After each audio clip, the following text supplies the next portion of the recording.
Murder, war, disaster, men who teach their cockatiels how to sing the Marseillaise. These are the headlines that grab our attention every day.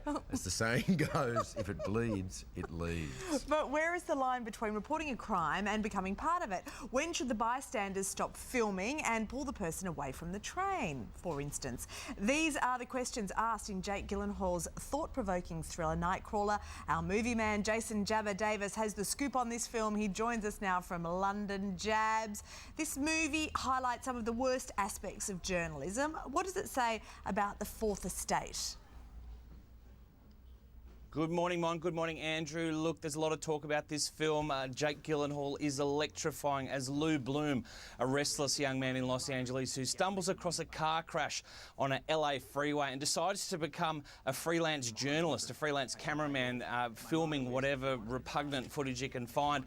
It is much more a film about the American way of life and the American dream. It's not so much about journalism. It uses that basically as a metaphor for what people will do to survive and to get ahead.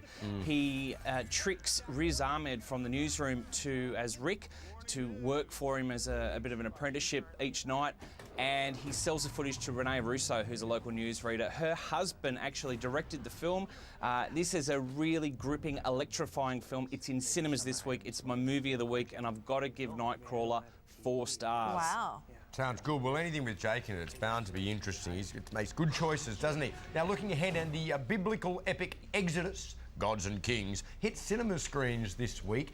Ridley Scott, once again, challenging audience with his view that religion is one of the big sources of evil. Jabs, what are your thoughts about the film?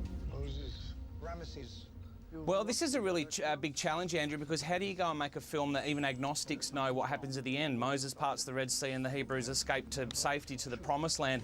What he's done is make the biggest, boldest film of the year, just like Darren Aronofsky's Noah earlier this year. Exodus, Gods and Kings is a spectacular that must be seen on the big screen. It's fantastic in 3D. Christian Bale is brilliant as Moses, and I think this is the role of a lifetime for Joel Edgerton as Ramses. Let's take a quick look at Exodus, Gods and Kings. It's out this Thursday.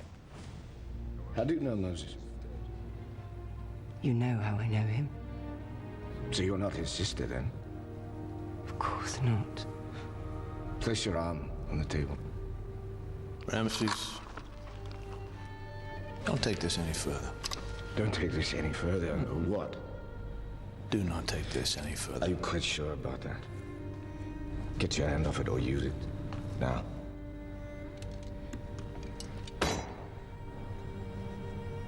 Come on, proceed.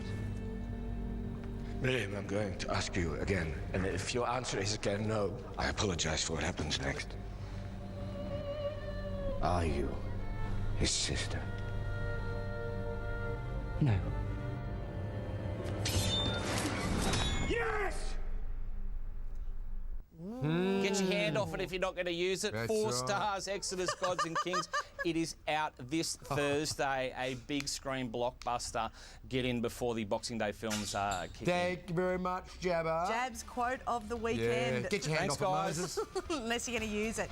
Don't go anywhere, people. Weekend Sunrise is returning right after this.